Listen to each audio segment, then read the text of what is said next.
ಹುಡುಗಿ ವಿಚಾರಕ್ಕೆ ಯುವಕನ ಬಟ್ಟೆ ಬಿಚ್ಚಿ ಮಾರಣಾಂತಿಕವಾಗಿ ಹಲ್ಲೆ ಮಾಡಿರುವ ಘಟನೆ ಬೆಂಗಳೂರು ಗ್ರಾಮಾಂತರ ಜಿಲ್ಲೆಯ ನೆಲಮಂಗಲ ತಾಲೂಕಿನ ಸೋಲದೇವನಹಳ್ಳಿಯಲ್ಲಿ ಜರುಗಿದೆ.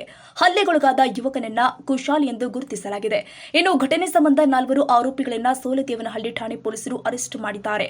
ಹೇಮಂತ್, ಯಶವಂತ್, ಶಿವಶಂಕರ್, ಶಶಾಂಕ್ ಗೌಡ ಬಂಧಿತರು. ಕುಶಾಲ್ ಮತ್ತು ಯುವತಿ ಮಧ್ಯೆ ಕಾಲೇಜಿನ ದಿನದಲ್ಲಿ ಪ್ರೀತಿ ಅರಳಿತ್ತು. 2 ವರ್ಷದ ಪ್ರೀತಿ ಕೆಲವು ತಿಂಗಳ ಹಿಂದೆ ಮುರಿದು ಬಿದ್ದಿತ್ತು. ಈ ವೇಳೆ ಯುವತಿಗೆ ಬೇರೊಬ್ಬ ಹುಡುಗನ ಪರಿಚಯವಾಗಿತ್ತು. ಇದನ್ನ ಸಹಿಸಲಾಗದೆ ಕುಶಾಲ್ ಯುವತಿಗೆ ಅಶ್ಲೀಲ ಸಂದೇಶ ಕಳುಹಿಸಿದ್ದ. ಹೀಗಾಗಿ ಯುವತಿಯ ಗೆಳೆಯ ಮತ್ತು ಆತನ ಸ್ನೇಹಿತರು ಸೇರಿಕೊಂಡು ಮಾತುಕತೆ ಮೂಲಕ ಬಗೆಹರಿಸಿಕೊಳ್ಳೋಣ ಅಂತ ಕುಶಾಲ್ನನ್ನ ಬಾಗಲಗುಂಟೆಯ ಎಜಿಪಿ ಲೇಔಟ್ಗೆ ಕರೆಸಿಕೊಂಡು ಅಪಹರಿಸಿದ್ದಾರೆ. ಬಳಿಕ ಆರೋಪಿಗಳು ಕುಶಾಲ್ನನ್ನ ಕಾರಿನಲ್ಲಿ ನಿರ್ಜನ ಪ್ರದೇಶಕ್ಕೆ ಕರೆದೊಯ್ದು ಆತನ ಮೇಲೆ ಮಾರಣಾಂತಿಕವಾಗಿ ಹಲ್ಲೆ ಮಾಡಿದ್ದಾರೆ. ಕುಶಾಲ್ನ ಬಟ್ಟೆ ಬಿಚ್ಚಿ ಮರ್ಮಾಂಗ ತುಳಿದು ವಿಕೃತಿ ಮೆರೆದಿದ್ದಾರೆ.